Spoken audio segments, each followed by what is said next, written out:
semana que pasada. ¿Me están oyendo bien? Porque la pastora Rosita se estaba quejando que no me estaba escuchando antes. ¿Me están escuchando bien? Sí, se te escucha bien, Claudia. Sí, listo. Entonces ya estuvimos hablando la semana pasada sobre Pablo y obviamente hablamos sobre su vida, sobre las cosas importantes que él hizo para propagar el Evangelio y ahora pues vamos a hablar sobre la obra que él hizo. Ahora la obra escrita de todo lo que hablamos la semana pasada con respecto a lo que él era y lo que él había representado. Vamos a hablar hoy sobre la parte escrita, la obra que él hizo en el Nuevo Testamento, todos sus escritos. Vamos a empezar, aunque la pastora decía que me había comentado que empezáramos por Corintios, yo pienso que es importante empezar por Romanos, porque esta epístola de los Romanos es la que más realmente más ha influido en la historia de la iglesia de todos los tiempos.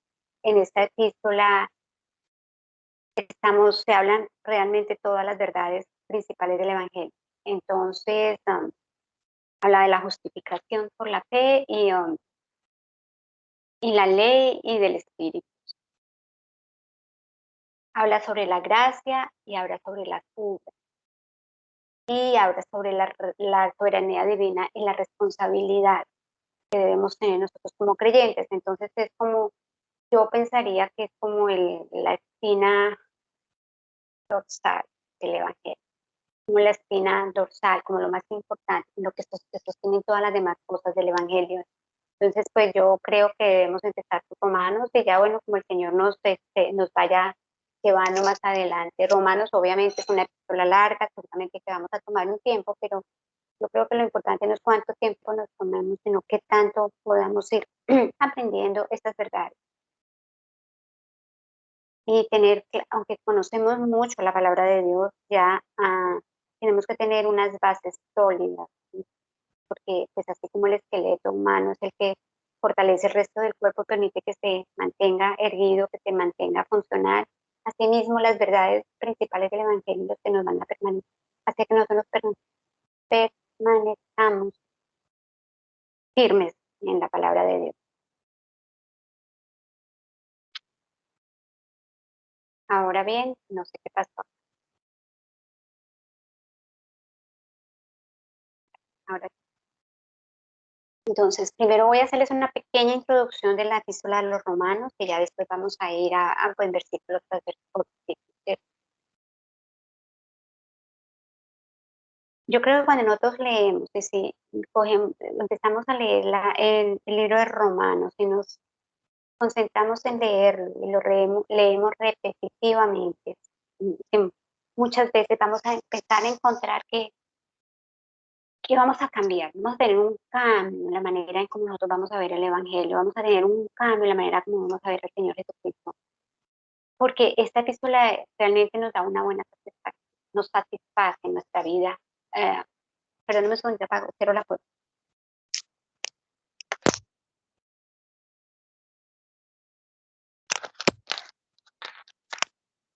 Esta epístola, como les digo, cuando uno la lee y la vuelve la lee y le pone atención y realmente la analiza, no, empieza a sentir una satisfacción como creyente, como creyente en Cristo empezamos a sentir un disfrute en ella y un disfrute en conocer realmente qué es el Evangelio y quiénes somos en Cristo Jesús.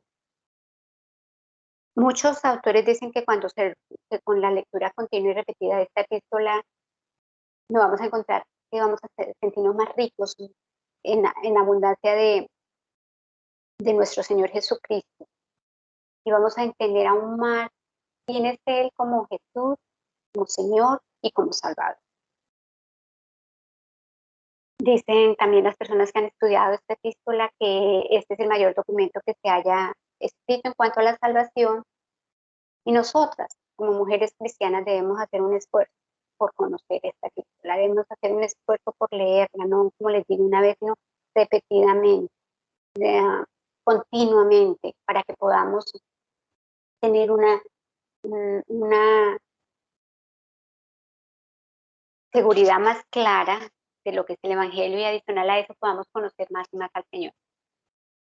Nosotros debemos hacer este esfuerzo realmente de leer este libro de los Romanos, porque así vamos a tener una fe mucho más sólida vamos a tener una base sólida para nuestra fe. Entonces, ¿qué es realmente el tema? El tema de la epístola. El tema de la epístola de los romanos es la fe. Cuando nosotros leemos y analizamos esta epístola, vamos a encontrar tres cosas que son bien importantes. La primera, vamos a comprender los hechos y las verdades básicas en cuanto a la salvación, porque aquí Pablo nos explica claramente estas verdades. En segundo lugar, vamos a tener una convicción más profunda en cuanto a todos los asuntos relacionados con la fe. Vamos a tener primero una comprensión más clara de nuestra salvación. Segundo, vamos a tener una convicción más profunda de nuestra fe. Y tercero, vamos a ser personas que somos más capacitadas, más aptas para el servicio del ministerio como mujeres cristianas. Si nosotros tenemos bien fundamentado nuestra fe, si nosotros tenemos bien fundamentado los hechos y las verdades en cuanto a la salvación, nuestro trabajo en el ministerio como mujeres va a ser muy exitoso, sin lugar a dudas, vamos a dar mucho fruto. Ahora, ¿para quién fue escrito este mensaje? Obviamente, este mensaje es escrito y fue escrito para los creyentes no judíos que vivían en Roma. ¿Cuál era el tema básico de esta carta? Como le digo, es la justicia de Dios. El tema es la justicia de Dios, el tema de la carta. Y pues, ¿quién la escribió? Por supuesto, la escribió el apóstol Pablo. Ahora, ¿qué es una epístola? Ya lo habíamos visto cuando vimos a Juan. Una epístola son realmente cartas personales. Él mandaba, era una carta personal, que tenía como cualquier carta que conocemos nosotros y que nosotros antes escribíamos, pero ahora ya no escribimos, un encabezamiento, un saludo, una base donde contábamos lo que queríamos contar y después una despedida. Y así están exactamente todas las cartas, ¿cierto? Así están para cada una de las iglesias. Ahora la carta, como cualquier carta que tú escribes o que yo escribo o que escribíamos antes, tiene un sentido humano, ¿cierto? Cuando nosotros escribimos la carta, la escribimos dirigida a alguien, para que sea alguien cuando la lea, la sienta, pueda entender lo que nosotros le estamos diciendo, pueda razonar esas cosas que se están diciendo y pueda guardarlas en su corazón. De esa manera, por eso estas epístolas fueron escritas de esta manera. Y el que estaba hablando aquí no era más ni nada menos que el Señor Jesucristo. En cada una de estas cartas, aunque usó a Pablo, a Juan, a Pedro, a Judas, en realidad estas cartas es el Señor Jesucristo el que las está dictando. Y las escribieron precisamente estos apóstoles y las escribieron a las iglesias. Miren lo que dice Pablo con respecto a eso, en Romanos 15, del versículo 15 al 16. Pero os he escrito, hermanos, en parte con atrevimiento, como para hacerlos recordar. Por la gracia que de Dios me es dada para ser ministro de Jesucristo, a los gentiles o no judíos, ministrando el evangelio de Dios, para que los gentiles les sean como prenda agradable, santificada por el Espíritu Santo. Aquí, como ustedes ven, el apóstol claramente está aclarando sin lugar a dudas que él es un apóstol, él es el apóstol de los gentiles. Asimismo, como él en sus cartas, él declaró en Gálatas 2, 8, 9 que Simón Pedro era el apóstol a la nación de Israel.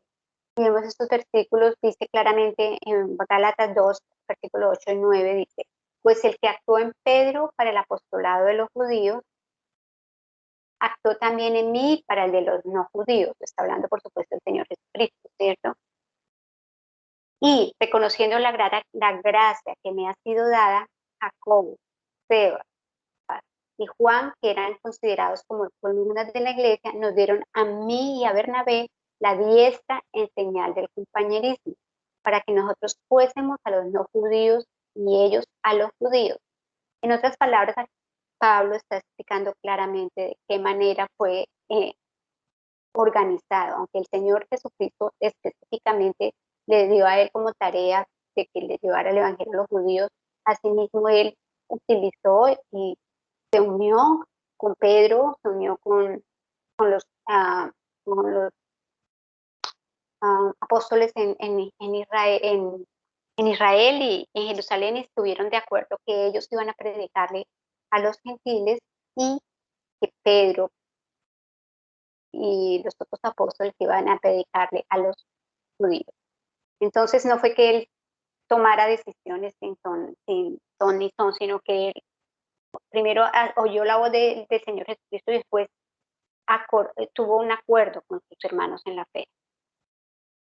Entonces aquí vemos claramente dos cosas. Pedro y el resto de los apóstoles estaban básicamente enseñándole a los judíos y el apóstol Pablo especialmente a los no judíos. Habíamos estudiado la semana pasada por qué esta división el Señor lo había organizado de esta manera, el Señor ya tenía planeadas las cosas de esta manera, porque el apóstol Pablo poseía capacidades para este ministerio de los gentiles, porque debido a que tenía experiencia, debido a su capacidad intelectual, debido a que tenía un gran intelecto, había sido estudiado, lo habíamos aprendido, conocía las leyes, la cultura y las leyes judías, perdóname, griegas, obviamente judías por supuesto, pero digo, cultura romana y griega que no conocían los otros apóstoles, o sea, él había sido educado en la fe judía con un conocimiento de la cultura romana y la cultura griega y conociendo esos idiomas. Los historiadores determinan que esta carta, la carta a los romanos, fue escrita en el año 58 aproximadamente después de Cristo, cuando Pablo se encontraba en Corinto. Sabemos que el apóstol Pablo estaba en contacto directo y muy estrecho con los creyentes en Roma. ¿Cómo lo sabemos? Por las cartas y por la manera en que se expresa. Segundo, la mayoría de las personas con las que estaba en contacto en Roma eran no judíos. Ahora, ¿cómo podemos decir que empezó la iglesia cristiana en Roma? Que era para los no judíos. Sabemos también que no fue porque Pablo la fundó, aunque él sí empezó la iglesia, pero lo hizo a distancia, no que fue que él se quedara allá en un tiempo como en Éfeso, como en Corinto, como en Galacia o como en Tesalónica. A diferencia de todas estas otras iglesias y todos estos sitios donde él fue como viaje misionero y estuvo un tiempo enseñando el evangelio, en Roma no fue así. En Roma lo que sucedió fue de una manera diferente. Él creó y fundó una iglesia de una manera a larga distancia, en línea. ¿Qué pasó? Él enseñaba a las personas que iban a los sitios o donde él estaba y estas personas viajaban a Roma y llevaban el evangelio a Roma. ¿Con qué? Sabiendo que él les estaba enseñando lo que Pablo les había enseñado a ellos. Por eso es claro que él fundó la iglesia, aunque él no fue, como les digo, como las otras iglesias. Esto es algo que yo no sabía tampoco. No era que Pablo no estuviera interesado en visitar a Roma, él sí estaba interesado en visitar a Roma. De hecho, lo escribe en una de sus cartas. Pero pues sí, hasta el momento que él escribió la carta a los romanos, él no había tenido todavía la oportunidad de estar allá. Él, como les digo, fundó esta iglesia a distancia a través de las personas que él fue evangelizando, que fue discipulando en sus diferentes otras iglesias. Y todos estos viajes misioneros, porque en esa época, definitivamente cualquier persona que conocía al Señor Jesucristo se enamoraba de él, salía corriendo y quería decírselos a todos. Entonces todos esos prácticamente se convirtieron en misioneros y esos viajes misioneros terminaban yendo, de todas estas personas que conocían el Evangelio, terminaban yendo a Roma y allá mostrándoles el Evangelio. Nosotros, por ejemplo, conocemos el caso que están las escrituras en el libro de Hechos de Aquila y de Priscila, ¿cierto? Ellos estuvieron con Pablo en Corinto, ellos vivían en Roma, fueron perseguidos cuando Augusto estaba persiguiendo a los cristianos y pues, se fueron para Corinto. Allá en Corinto pasaron mucho tiempo con Pablo y en ese tiempo ellos fueron educados, fueron discipulados en el Evangelio, pero ellos después de un tiempo volvieron a Roma. Y allí, obviamente, todo lo que habían aprendido de Pablo, todo lo que habían aprendido del Evangelio, lo pusieron en práctica y lo enseñaron a los demás. Fíjense que Pablo, en el en esta carta, en el capítulo 1, en el versículo 15, que lo vamos a leer más adelante, él dice: así que en cuanto a mí, que se está hablando a los romanos, pronto estoy a anunciaros el Evangelio, también a vosotros que estáis en Roma. O sea, como ven, cuando él escribió esta carta, que es una carta absolutamente preciosa, y pues que la vamos a estudiar, él no había ido por primera vez a Roma. Aquí lo dice claramente: así que en cuanto a mí, pronto estoy a anunciaros el Evangelio también a vosotros que estáis en Roma. O sea que sabemos que cuando él escribió esta epístola maravillosa, él no había ido por primera vez a Roma. Ahora ya teniendo una idea de cómo es como el antecedente histórico de esta carta, ahora sí nos vamos a ir a la carta de Romanos. Entonces, vamos a empezar por el capítulo 1. ¿Sí? Capítulo 1, versículo 1. Entonces, como les digo, esta carta es totalmente, tiene la base de una carta normal. Entonces, tiene un saludo.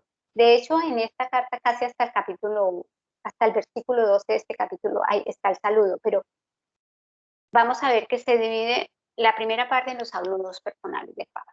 Entonces, el primer versículo dice: Pablo, siervo de Jesucristo, llamado a ser apóstol, apartado para el Evangelio de Dios. Ahora, el nombre de Pablo, todos ya sabemos que fue cambiado, ¿cierto? Su nombre era Saulo, y él decía Saulo de Tarso porque él había nacido en la ciudad de Tarso. Pero, ¿qué es lo que significa Pablo? Entonces, ¿de dónde viene ese nombre? Él proviene del latín Paulus, que significa, oigan pues, pequeño.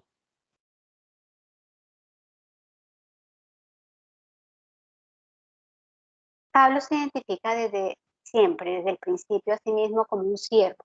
Él siempre se ha identificado como un siervo. En esta epístola, y pues lo vimos la semana pasada, él se identifica como un esclavo del Señor. La palabra que se usa en el griego en esta epístola es duolo, que significa esclavo. O sea que aunque él se está identificando como un siervo, utiliza la palabra, realmente la palabra esclavo. Él se llama y se autodenomina esclavo de Jesucristo. Ahora sabemos que él era un apóstol, pero todo el mundo dirá, pero ¿por qué era un apóstol? Si él no caminó con el Señor Jesucristo, él no vivió con el Señor Jesucristo, él no recibió las enseñanzas del Señor Jesucristo. Y de pronto no las recibió de la misma manera que las recibieron Pedro, Juan, o Mateo, o Lucas, bueno, no Lucas, perdón, Pedro, Juan o Mateo, o los otros discípulos. Pero se le considera un apóstol porque tiene las mismas características que tienen los otros apóstoles, que las personas que vivieron con Jesucristo.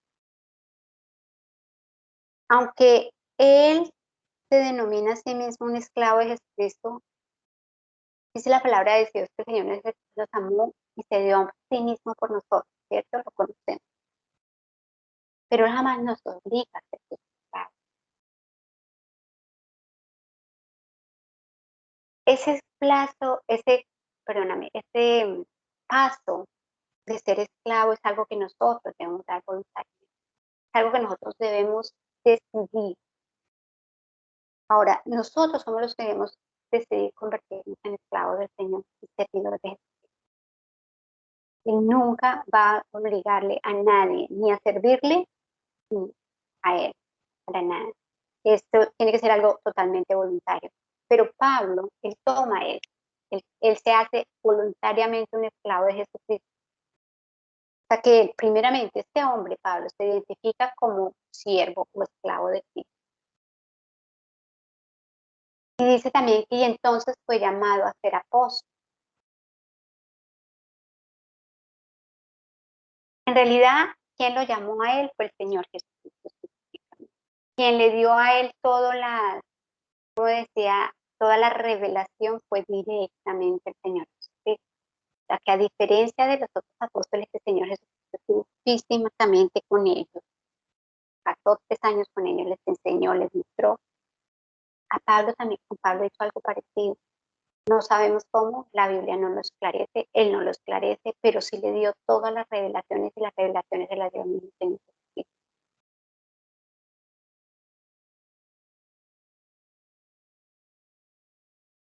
Pablo fue un escogido directo del Señor Jesucristo. Él dijo en su primera carta a los Corintios, en el capítulo 9, 16, versículo 16, ay de mí si no anunciar el Evangelio. De tal manera que él conocía, por el simple hecho de que tuvo un encuentro personal con el Señor Jesucristo, por el simple hecho que el Señor Jesucristo se reveló a él, y asumimos que no fue solamente esa vez fue algo que está escrito, pero muchas veces más, porque él decía que él tenía las revelaciones, asumimos que las revelaciones se las daba el Señor Jesucristo. Entonces nosotros podemos llegar hoy a la conclusión de que Pablo fue un apóstol llamado por Dios. ¿No les parece a ustedes? Él dijo ser un apóstol, que significa alguien que ha sido enviado. Él fue enviado directamente por el Señor. El Señor Jesucristo dijo en Juan 13:16,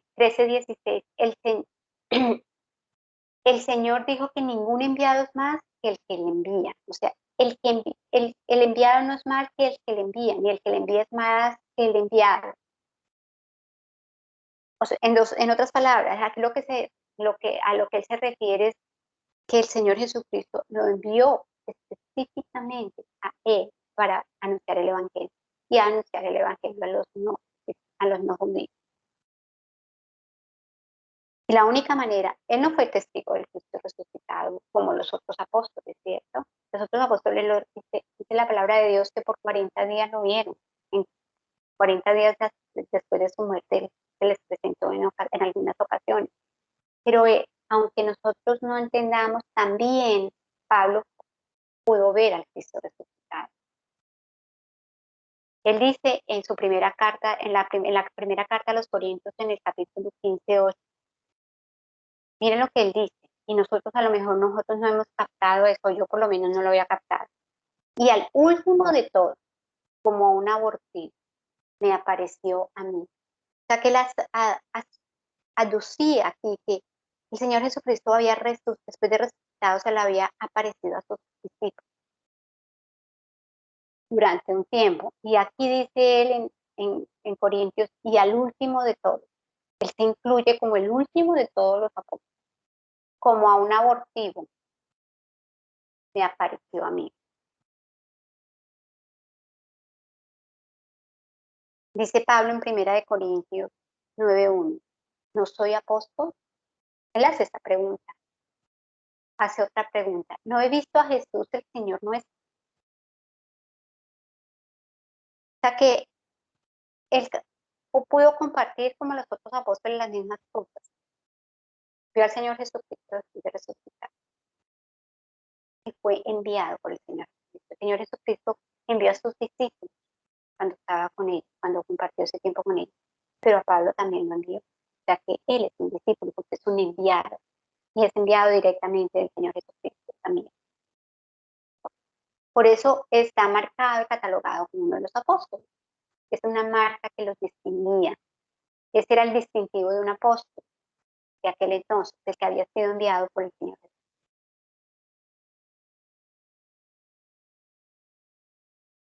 Ahora, los apóstoles tenían ciertos dones. El Señor los envió, pero les había dado dones, ¿cierto? Pedro dice que la sola sombra de Pedro podía curar. Él había dado señales como para que se dieran cuenta que eran sus elegidos, sus enviados. Pablo podía hacer algo bien especial. Él podía hablar en lenguas. ¿Y a qué nos referimos? Él hablaba, obviamente, el arameo, el hebreo, hablaba el griego y hablaba el romano. O sea, que hablaba esas lenguas. Esos eran los dones que él tenía, parte de los dones que él tenía. Adicional a que obviamente podía sanar a los enfermos, también lo sabemos. En su primera carta a los Corintios, en capítulo 14:22, dijo que el hablar en lenguas era una señal especial para los incrédulos. ¿A qué se refería? Muchas veces la gente solamente cree cuando ve cosas que están fuera de lo normal, ¿cierto? Muchas veces pueden ver, como se dice, como decimos ahora nosotros, un milagro para creer. Este don que tenía Pablo de poder hablar muchas lenguas, aunque eran lenguas conocidas, no las lenguas que hablamos la palabra de Dios, era un don dado por el Señor. Él podía hablar y testificar de Jesucristo en diferentes idiomas. Él conocía el griego, como les digo, él conocía el latín, él conocía el hebreo y hablaba normalmente en todas estas lenguas perfectamente claro. Otro don que Pablo tenía, que lo señalaba a él como un apóstol, era el que, pues obviamente que les dijo, el don de la sanidad. Él tenía como Pedro ese don de la sanidad. Tenía el don de levantar a los muertos. ¿Por qué? ¿Por qué él no pudo hacer eso? Porque él se hizo al Señor Jesucristo. Él tomó la decisión, tomó voluntariamente la decisión de seguir al Señor Jesucristo. Y el Señor Jesucristo dice, lo llenó de él. Ahora, ¿qué otra cosa? Porque otra cosa es llamado apóstol. En el capítulo 1, en el versículo 1, él dice que hemos leído que fue apartado para el Evangelio de Dios. Sabemos que Pablo había sido apartado, él había sido separado para algo. No que él estuviera separado de algo, sino que había sido separado para algo. Él había sido apartado para el Evangelio de Dios. Él había tenido una separación totalmente positiva para ese Evangelio. El Evangelio era de Dios, el Evangelio tuvo origen en Dios, el Señor Jesucristo. El Evangelio provenía de la mente del Señor. Aquí cuando dice que está apartado para el Evangelio, aquí en este primer versículo, estamos claramente determinando que el Señor lo puso aparte. Le dijo, este es tu llamado, esto es lo que quiero que tú hagas. Por eso es que tiene un sentido maravilloso, es que cuando él escribe esto, que él ha sido apartado, él estaba consciente, sabía claramente cuál era su misión. Él había sido un cristiano, un creyente ahora, separado para presentar el Evangelio y específicamente a los gentiles. Él estaba separado de todo, más no de Cristo, por el contrario, estaba bien unido a Cristo. No es como muchos de nosotros, los cristianos, que ahora vivimos en esta época que nos sentimos separados. Uy, sí, estoy separada del mundo, estoy separada de lo otro, no, yo estoy apartada, pero en realidad estamos apartados también de Jesucristo y por eso tenemos esas vidas espirituales tan áridas y por eso no disfrutamos de la alegría de la salvación. Por eso tal vez nos convertimos en personas críticas, que no tenemos alegría, criticamos a los demás, que vemos claramente los errores de todo el mundo, porque sí debemos ser apartados del Evangelio, debemos ser apartados de todas las cosas del mundo, pero jamás apartados del Señor. Cuando nosotros nos apartamos de las cosas del mundo, como estos cristianos, bueno, pero nos apartamos del Señor Jesucristo, lo que sucede es que nuestra perspectiva espiritual se va muriendo.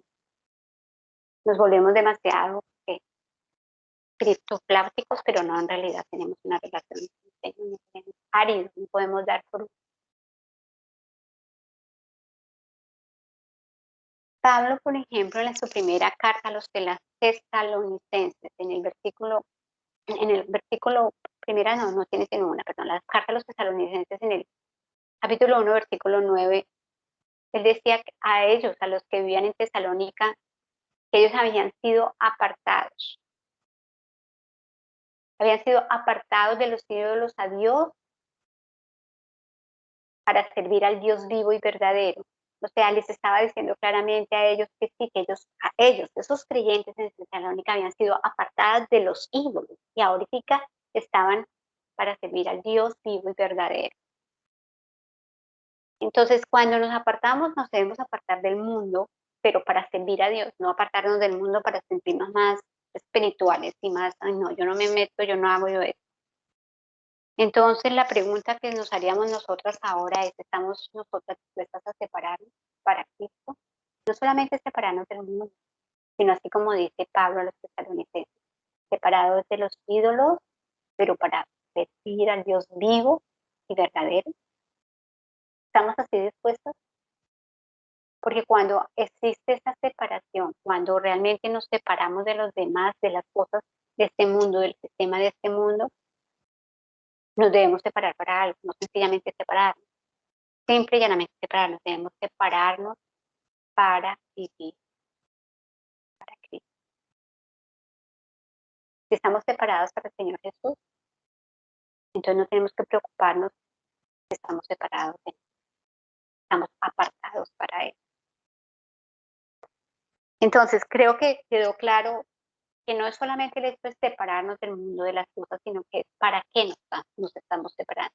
Es una separación positiva, es una separación que va a producir un fruto en el Señor Jesucristo. Estamos separados, pero este apartamiento es para el Señor.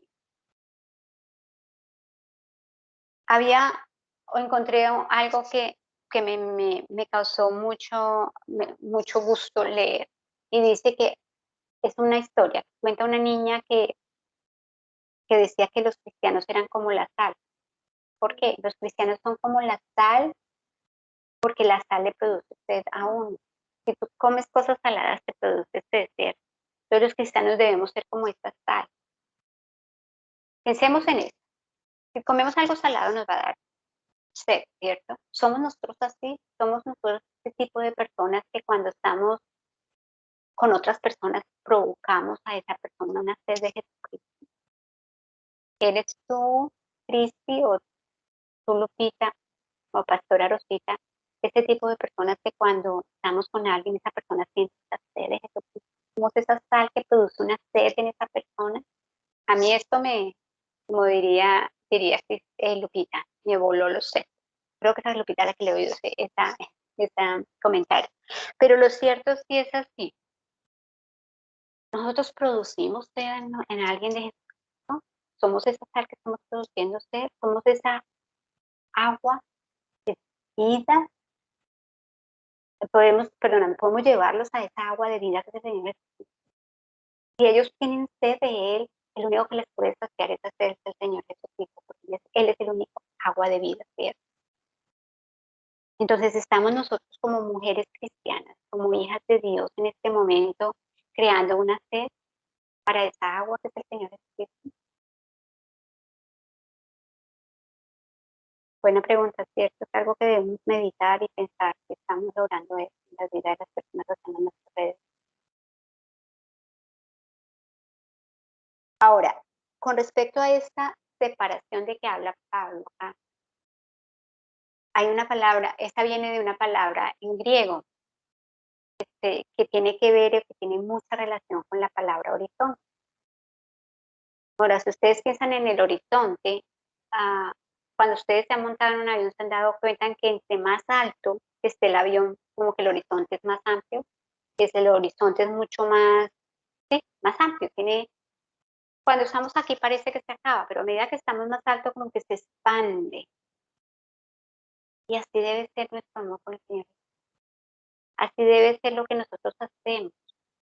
Cuando nosotros estamos entre más pegados, entre más llenos, estemos del Señor Jesucristo, Él debe traer como desde un horizonte más amplio para nuestras vidas. Un horizonte cada vez más extenso. Entonces, entre más estés cerca del Señor Jesús, tu horizonte tiene que ser más amplio y más extenso. Porque estamos recibiendo una nueva vida en Cristo Jesús. Imagínate, una nueva vida. Vamos a apreciar la vida de una manera diferente. O sea que estamos separados para una persona que es la persona del Señor Jesucristo. Y así vamos a empezar a disfrutar de esa emocionante experiencia cristiana que es el vivir una vida para Él y por Él. Entonces, como ven, este versículo de número 1 de los Romanos, cuando Pablo dice que está apartado para el Evangelio de Dios, él está hablando de todas estas cosas. Está hablando de que nosotros debemos estar separados del mundo, pero para hacer algo para el Señor. Él está hablando que el Evangelio no fue una invención del hombre. El Evangelio no lo inventamos nosotros. No parece que hace 2000 años fue inventado.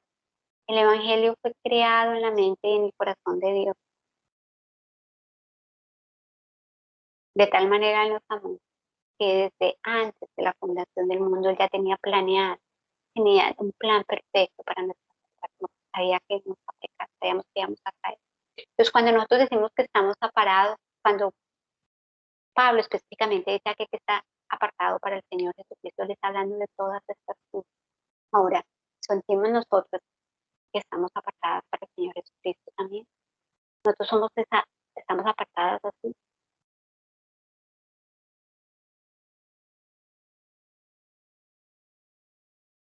Dice el versículo 2, apartado para el Evangelio de Dios, que Él había prometido, vuelve a repetir, antes por sus profetas en las santas escrituras. ¿Qué quiere decir? Ahora, esto lo que quiere decir es nada menos y nada más que si nosotros volvemos atrás y empezamos a ver los libros del Antiguo Testamento, a leerlos, a examinarlos, nos damos cuenta que el Evangelio de Dios fue prometido a los profetas, por los profetas a través del Antiguo Testamento. El mensaje era exactamente el mismo. El Evangelio está desde los profetas. Su mensaje era que Dios amaba a la humanidad y que le iba a proveer una manera para salvar a la humanidad. Que la manera iba a ser una relación de amor. Él nos amó, se entregó a nosotros. Y según primera de Juan 4:19, nosotros le amamos a Él porque Él nos amó primero.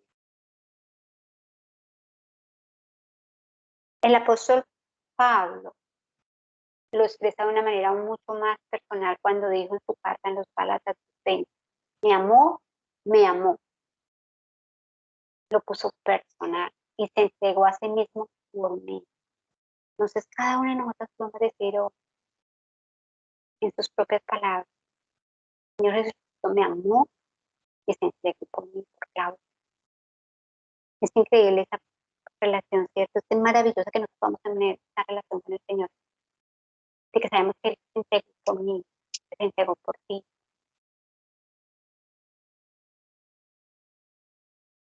El versículo 3 dice, acerca de su Hijo, nuestro Señor Jesucristo, dice la primera parte. Acerca de su Hijo, nuestro Señor Jesucristo. Ahora, ¿qué significa esta palabra acerca? Es una traducción de la preposición griega peri, que es la palabra que nosotros utilizamos como prefijo para palabras como periscopio o perímetro u otro tipo de palabras como esta, algo superior. O sea, que significa algo que nos acerca, que nos pone una cerca, que nos rodea, algo que nos protege, ¿cierto? Entonces, acá cuando dice acerca, está diciendo que nos está protegiendo, que nos está rodeando, que nos está poniendo dentro. Entonces, cuando está hablando aquí Pablo, nos está diciendo es que el Señor Jesucristo en este evangelio nos está acercando a Él, nos está rodeando de Él, nos está haciendo su obra perfecta. Eso es lo que está diciendo acá. Cuando aquí dice que acerca de su Hijo, está hablando de quiénes somos nosotros en quiénes somos nosotros en el Señor Jesucristo, ¿qué Él es en nosotros en nuestra vida?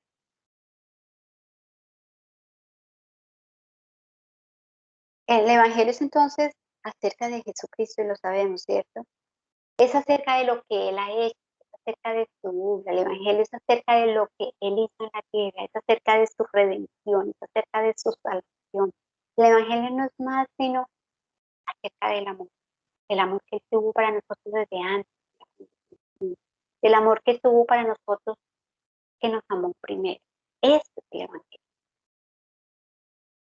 Él nos rodeó con su amor.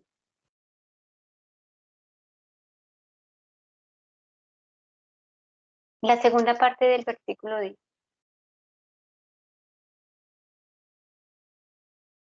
Él es el Hijo de Dios y es Cristo. Él es nuestro Señor. Este es su nombre es maravilloso. Ahora en estos tiempos estamos oyendo acerca del Señor Jesús mucho, ¿cierto? Es que yo he oído últimamente, de hecho creo que yo también lo he dicho cuando hemos orado por Colombia, la salvación para Colombia es el Evangelio, es el Señor Jesús.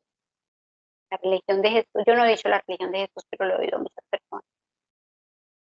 Pero el Señor Jesucristo no tenía ninguna religión. Él no tenía ninguna religión. Él no necesitaba ninguna, pues él era Dios. Y la religión por definición es lo que nos acerca a Dios, ¿cierto? Esta es una religión, una definición de religión. El Señor Jesucristo no necesitaba ninguna porque Él era Dios, Él estaba en Él. No necesitaba acercarse a Él porque Él era Él. Él no podía orar a nadie más porque Él era Dios, perfecto. Y nosotros sabemos que a Él es al único que nosotros debemos adorar. Ahora mucha gente dice, pero sí, pero el Señor Jesucristo oró. Él oraba, ¿sí? Y Él sí lo hizo, pero Él lo hizo para ayudarnos a que nosotros conociéramos la relación que tenía con el Padre. Siendo el Dios, estando en perfecta comunión con su Padre, Él no necesitaba nada más. Siendo el Dios, Él no necesitaba ni siquiera hablarlo. Y si ustedes recuerdan en alguna parte de las escrituras, dice, no saqué el versículo, pero dice que cuando está orando le dice al Padre, le dice, yo oro para que los que están aquí me escuchen, para que ellos sepan, para que ellos entiendan. O sea, que lo hacía específicamente para enseñar. Él lo hizo para ayudarnos a comprender y a saber cómo sería nuestra relación con el Padre. Él se humilló, y lo sabemos, voluntariamente. Y Él vivió a nuestro nivel. Su humillación era perfecta, era para enseñarnos y ayudarnos. Él quería que nosotros conociéramos la relación que tenía con el Padre. Él no necesitaba orar, pero él quería que nosotros viéramos esa comunicación que tenía con el Padre. Si Él y el Padre eran uno, ¿por qué necesitaría orar?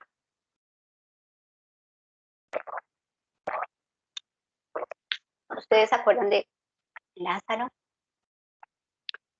Cuando él estaba al lado de la tumba de Lázaro, que dijo el Señor Jesucristo, lo vemos, esto está en Juan 11, 41 y 42, y dice, Padre, y aquí está, gracias te doy por haberme oído.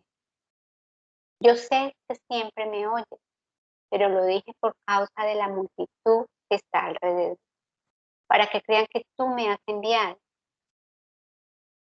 Aquí está el versículo que yo les hablaba, pensé que no lo había sacado. En realidad, lo que el Señor Jesucristo nos quería era a nosotros enseñar, mostrar cómo es nuestra relación, debe ser nuestra relación con el Padre, cómo debemos orar, cómo debemos nosotros relacionarnos con el Padre. Jesús oraba con el Padre para fortalecer no su fe, porque él la tenía, sino para fortalecer nuestra fe. Él era Él es el Señor Jesucristo.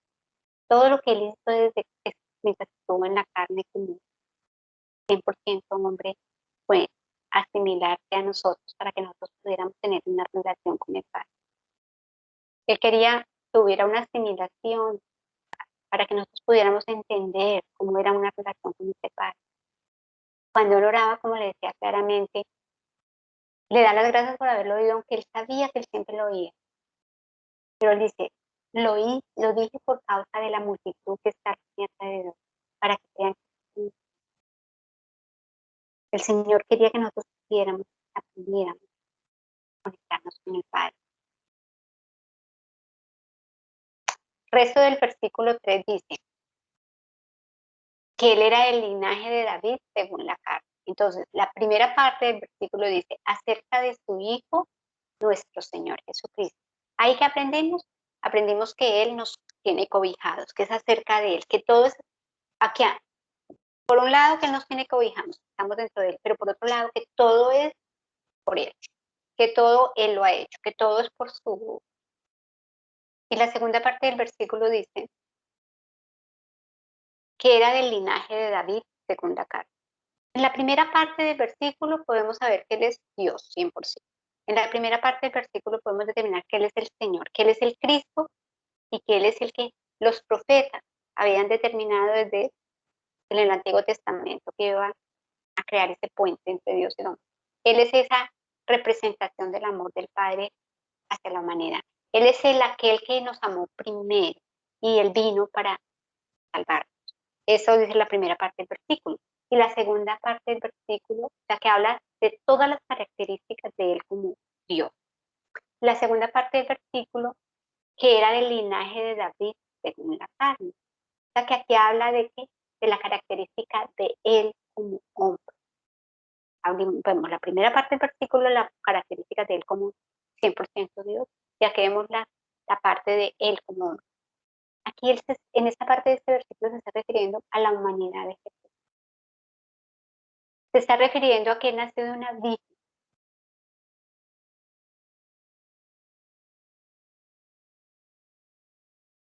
Era la única manera de que Él fuera sin pecado. Era la única manera de que Él fuera declarado Hijo de Dios con poder. Pero también debía determinar que en la carne Él era del linaje de David. Sabemos que José, el esposo de María, era de la descendencia de David. Entonces aquí Pablo está poniendo juntas la humanidad y la divinidad del Señor Jesucristo en este versículo. Lo vuelvo a leer completamente. Dice, ahora les voy a leer un poquito más bien, les voy a leer hasta aquí los 3 versículos para que tengan más sentido.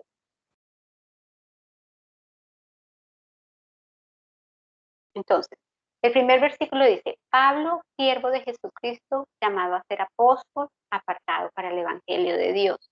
¿Qué aprendimos de ahí? Que él es apóstol, ¿por qué? Porque fue escogido por Dios, porque fue enviado por Dios, porque fue Dios el Señor Jesucristo, hablando del Señor Jesucristo, se le reveló a él. O sea que no hay diferencia entre él y los otros apóstoles por esas mismas características.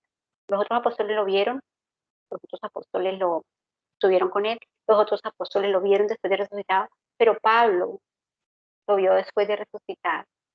Y adicional a eso, hubo revelaciones directas de él. El Señor Jesucristo lo envió directamente a los gentiles.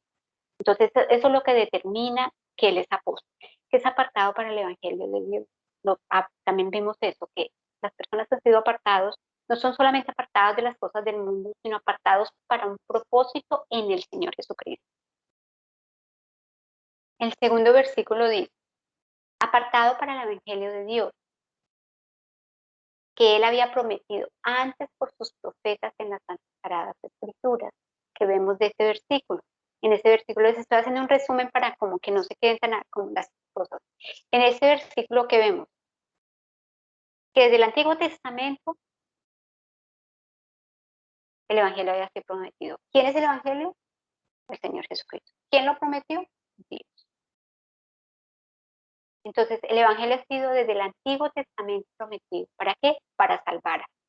Para que hubiera un lazo entre Dios y los hombres que se había roto.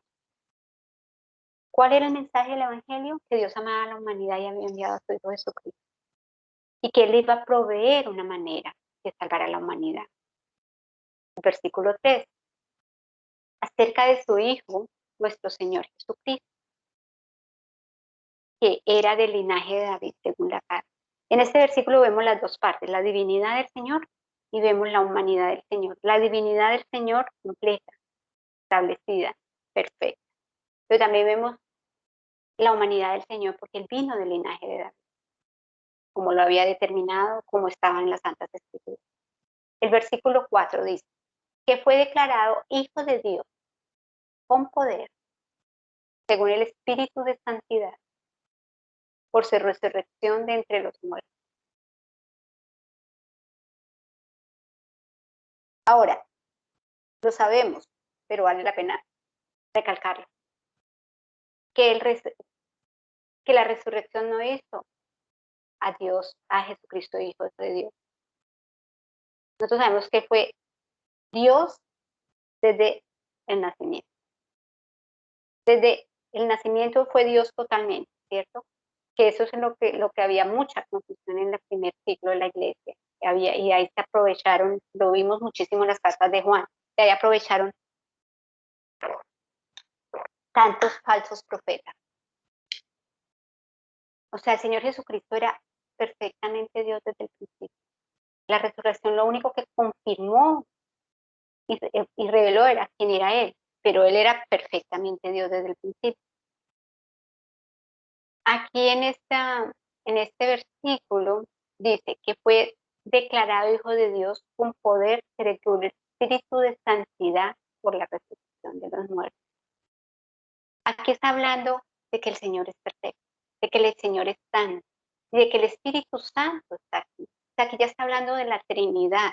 Están hablando está hablando, Pablo aquí está poniendo las tres personas de la Trinidad. Jesucristo fue declarado Hijo de Dios. O sea, que tenemos la perfecta humanidad de Cristo y también su perfecta deidad. Si nosotros vemos la iglesia en la que todas nosotras fuimos criadas, si nosotros nos acordamos del credo, nosotros aprendimos quién era el Señor Jesucristo en el credo, que era Dios que se había hecho hombre. Creo en el Señor Jesucristo, el único Dios verdadero. O sea, nosotros tenemos esa idea. Lo que pasa es que no la aprendíamos de memoria y la recitábamos, pero no la entendíamos, no la meditábamos, no sabíamos lo que estábamos diciendo. Pero si vemos, Él era tan hombre como cualquier otro hombre, pero era tan Dios como todo el mismo Dios podía ser.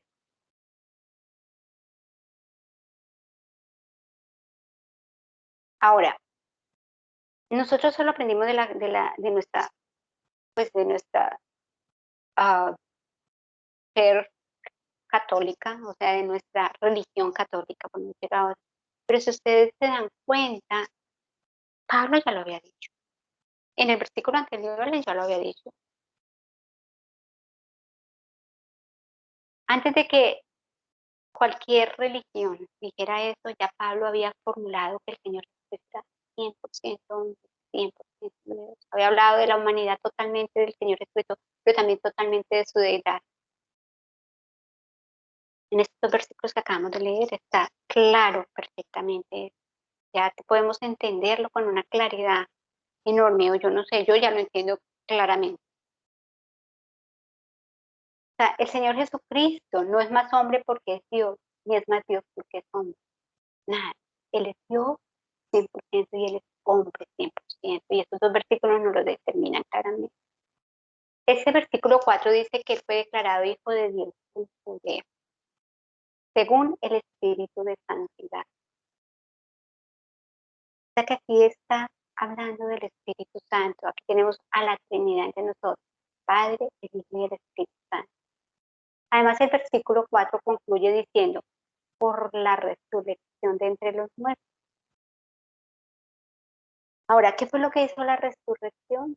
Lo comprobó todo. La resurrección mostró que sí era así.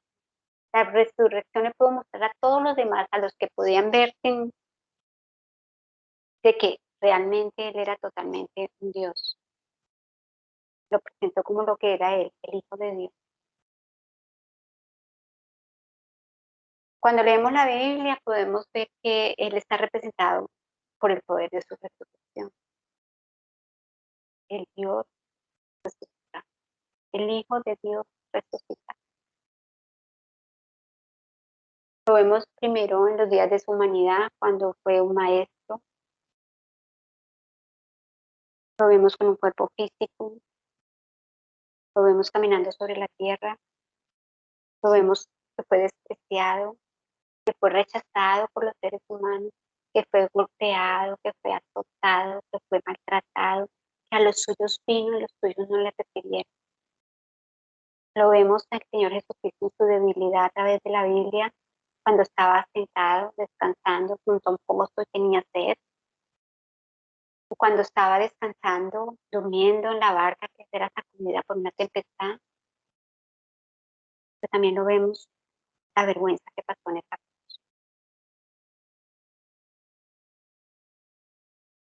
no solamente por el simple hecho que fue maltratado, como fue maltratado por la humillación, porque fue puesto en una cruz como peor que los criminales, que era la peor, era la peor castigo, por peor, la peor de los criminales.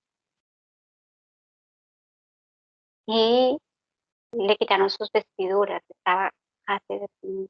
Esa una humillación, murió en un madero, que era maldición en él, lo dice la misma palabra de Dios. Él pasó por esa vergüenza en la cruz, pero hoy llegaría el momento en que iba a ser resucitado, iba a resucitar de los muertos. Y esa resurrección probó la veracidad de que él era, probó la verdad de sus palabras. Cuando él dijo en Juan 8:23, vosotros sois de aquí abajo, yo soy de arriba. Vosotros sois de este mundo, pero yo no soy de este mundo. Los días en que el Señor Jesucristo caminó por los polvorientos caminos de Israel ya se habían terminado. Él ya había regresado a los muertos con poder. Su resurrección había comprobado y demostrado la veracidad de su nacimiento original. Sin lugar a dudas, él era el Hijo de Dios. Pero también tenemos otra verdad. Vemos a un Señor Jesucristo resucitado y sentado actualmente a la derecha de Dios en los cielos, intercediendo por nosotros los creyentes, cada uno de los que confiamos en Él, y dándonos, de acuerdo a lo que dice su palabra, poder, energía, consuelo, ánimo. Ese es el Señor Jesucristo que nosotros debemos conocer. Ese es el Señor Jesucristo que nosotros debemos tener conciencia. Ese es el Señor Jesucristo que nosotros debemos querer servirle. Ese es el Señor Jesucristo que nosotros debemos querer presentar el Evangelio. La pregunta es, ¿tú, cada una de las que ustedes tienen esa conciencia tienen esa conciencia de la persona de Jesús? ¿Tienen la conciencia de quién fue Él, de su resurrección? Y aún más, el Señor Jesucristo nos asegura que Él volverá, que va a volver a esta tierra, Él va a volver como juez, Él va a volver como Rey de Reyes, va a volver como Señor de Señor. Dice su palabra que Él acabará con el pecado, que reinará con justicia sobre la tierra.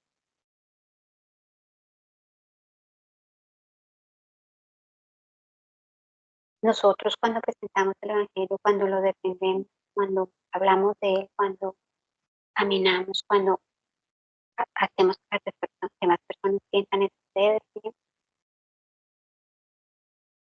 Nosotros somos capaces, así como Pablo, que se presentó delante de los filósofos en Atenas,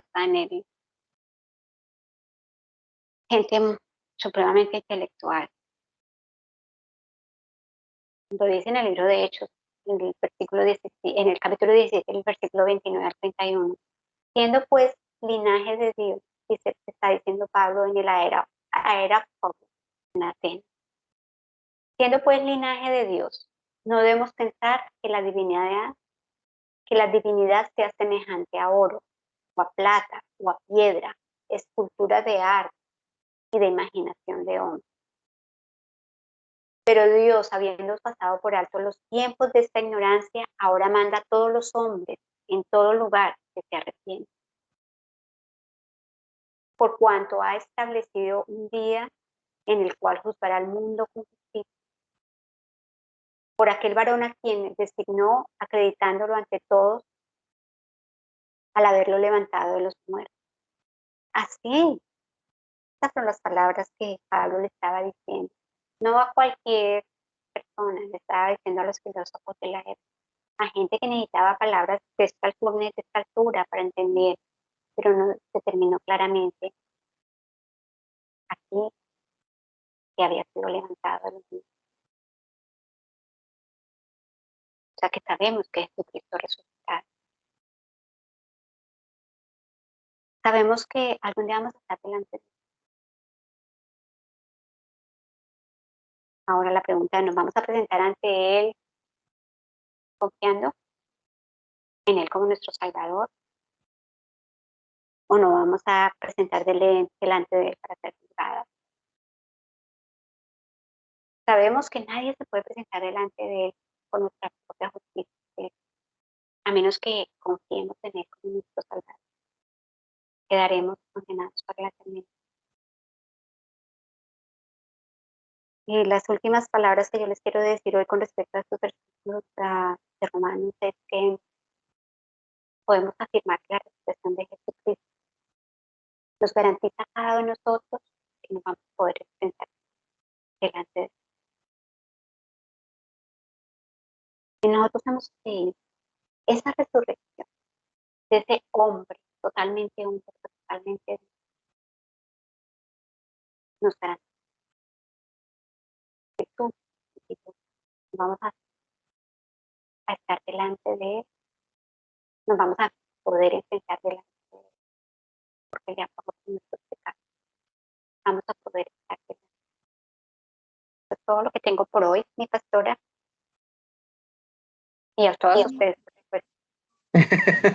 No, pues tremendo banquete. Seguimos edificándonos con la vida del tremendo gigante del Evangelio y siempre recordando que qué hermoso es entender de verdad y seguir reflexionando en nuestro Dios todopoderoso, siendo Dios, bajar a tomar naturaleza humana. Estaba leyendo algo que decían que no tiene ningún sentido ni nada asombroso que el hombre haya pisado la luna, que lo más asombroso de todos los tiempos es que Dios haya pisado la tierra en forma de hombre.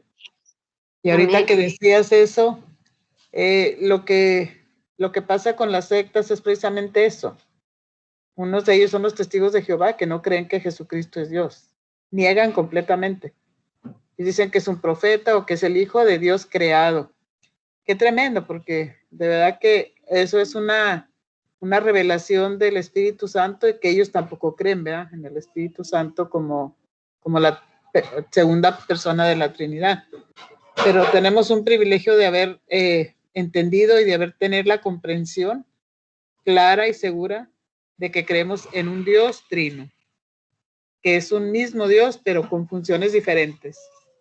Y el estar meditando que nuestro Señor vino a la tierra, se convirtió en ser humano y todo el milagro de su formación sin pecado, ¿verdad? Él fue engendrado sin pecado. Y cómo vivió en esta tierra para modelarnos en esos 3 años, ¿verdad? Y después morir, su resurrección, es que todo nos deja asombrados. Yo no sé quién no se asombra de pensar cómo Él resucitó.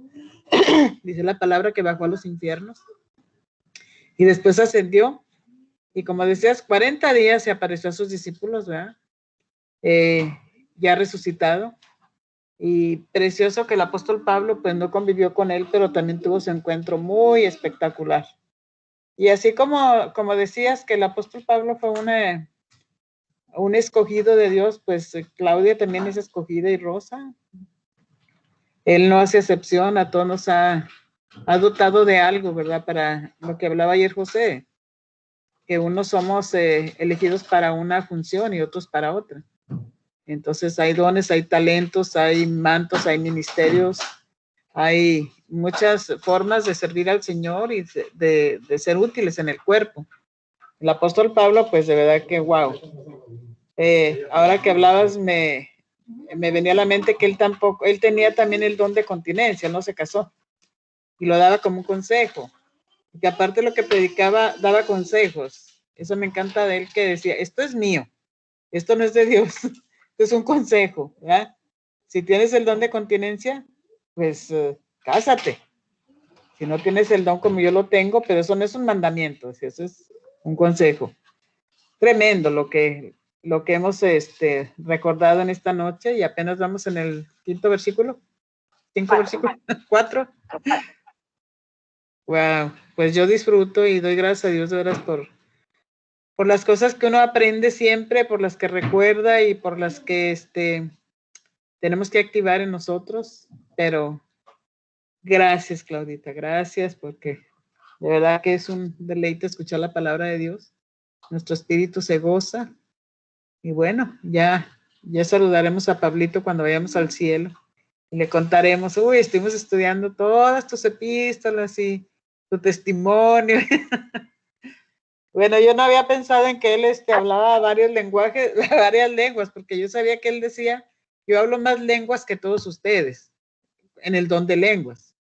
Pero ahora que decías que él hablaba todos los idiomas.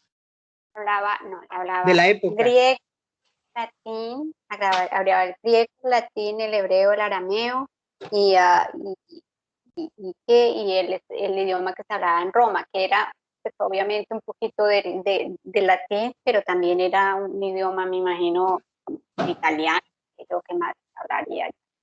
Sí, pero fíjate lo profundo de la escogencia de Dios, cómo el Señor prepara desde antes, si a Él lo iba a llevar a todas las naciones de ese tiempo, de esa época, a predicar en el lenguaje, en la lengua que hablaran. Por eso Él permitió que fuera educado a los pies de Gamaliel, que fuera instruido y también que fuera un valiente, porque el valor lo demostró. Qué bárbaro. Él no era soldado, ¿verdad? ¿O sí? No. No, él no era soldado. Tenía un cargo para perseguir a los cristianos, pero no como soldado. No, como soldado. Porque mucha gente le dice así, que era soldado romano, Pablo. Él era judío y era romano. Tenía las dos nacionalidades. No, qué precioso conocer más y más, aprender más. Yo doy gracias a Dios, de veras que es el Señor que nos ha puesto en este tiempo, Claudita, a meditar versículo por versículo. Así que yo estoy satisfecha con el alimento de hoy. Muchas gracias. Y mis hermanas, Angelita se conectó. ¿Cómo está, hermanita? Vamos a orar, seguir orando, esperando en el Señor. Y mañana continuaremos con Claudita, porque esto está muy, muy interesante. Yo le digo a Lupita, me encanta aprender, me encanta recordar. Y cosas que antes yo no había entendido y las entiendo, wow. A mí, por ejemplo, yo nunca, de verdad, no había, aunque lo había leído muchas veces, yo no había entendido cuando Pablo decía que, y a él de último, como un abortivo, yo siempre Sí. lo dice, pero ahora sí tiene la perfecta, claro, él hablaba de eso porque él fue un apóstol, él fue un enviado también, el Señor también se le presentó a él. O sea, el Señor lo envió a él específicamente, con nombre propio. Así como envió a Juan, como envió a Pedro, como envió a los otros discípulos, también envió a Pablo. Pero yo hasta hoy, que estaba terminando esto, como que me cayó el 20, como que dije yo, wow, qué revelación.